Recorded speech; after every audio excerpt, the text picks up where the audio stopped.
Мамлекеттик мекемелердин Отурумда башкы прокурор координациялык кеңеш менен төрагасы Курманкул Зулушев катардагы жарандардан кайрылуулар күндөн күнгө өсүп жатканын билдирип, бул көрүнүш мамлекеттик органдарда жана аларды көзөмөлдөөчү укук коргоо органдарында коррупция күчөп жатканынан кабар берерин айтты. Анын айтымында биргелешкен аракеттер коррупцияга каршы күрөш жүргүзүүгө жана тиешелүү чара көрүүгө өбөлгө болот.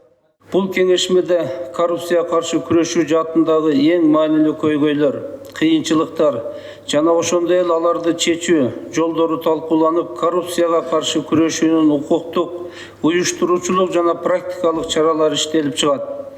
Координациялык кеңешменин негизги максаты бул коррупцияга каршы күрөшүү багытында биргелешкен чечим кабыл алуу.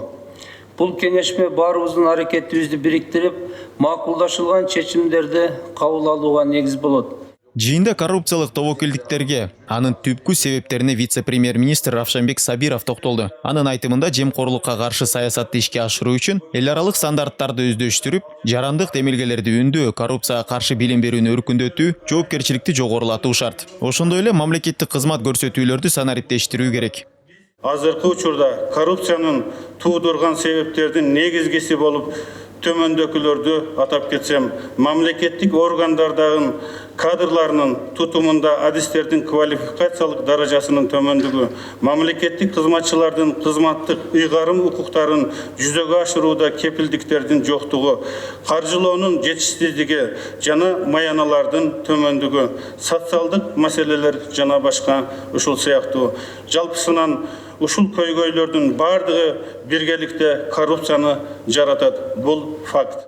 Быйыл укук коргоо органдарынын текшерүүлөрүнүн көпчүлүгү саламаттык сактоо мекемелеринде жүргүзүлүп, анын натыйжасында 693 мыйзам бузуу аныкталган. Аларды жоюу боюнча 369 прокурордук чара көрүү актысы киргизилген. 314 адам тартиптик жоопкерчиликке тартылып, 8 миллион 331 миң 383 сом мамлекетке кайтарылган. 2020 жылы прокуратура коронавируска каршы күрөшүү, анын ичинде коррупциялык укук бузууларды аныктоо боюнча жүргүзүлгөн текшерүүлөрдүн жыйынтыгы боюнча кылмыштардын жана жоруктардын бирдиктүү тизмесине 34 материал катталып, алар боюнча сотко чейинки өндүрүш башталды. Всем понятно, что в эпидемию очень тяжело. Баарына маалым болгондой, пандемия учурунда баарыбыз башыбыздан кыйынчылык өткөрдүк. Саламаттык сактоо министрлиги башынан көп кыйынчылыктарды өткөрдү. Ошондой эле коррупциялык иштер дагы саламаттык сактоо системасында жогору. Коррупциялык иштер отчеттуулук жок болсо, автоматташкан эсеп жүргүзүү, стандарт жана ачык айкындуулук жоктугунан болууда. Ишмердүүлүгүңөр тууралуу эч ким билбейт. Алымкадыр Савердинович, менде бир суроом бар. Саламаттык сактоо министрлиги реестр маселесин качан жана кантип чечет? Когда и как Министерство здравоохранения намерено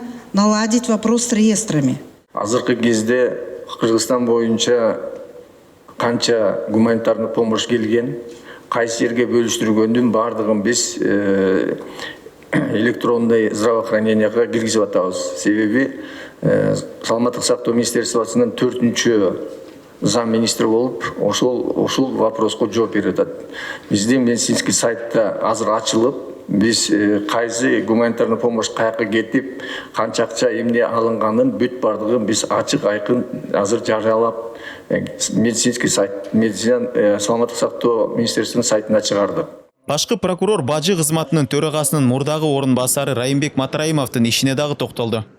Азыр мен маалыматым боюнча Улуттук коопсуздук комитетинин тергөө бөлүмүндө Матраимов боюнча кылмыштар тергелип жатат.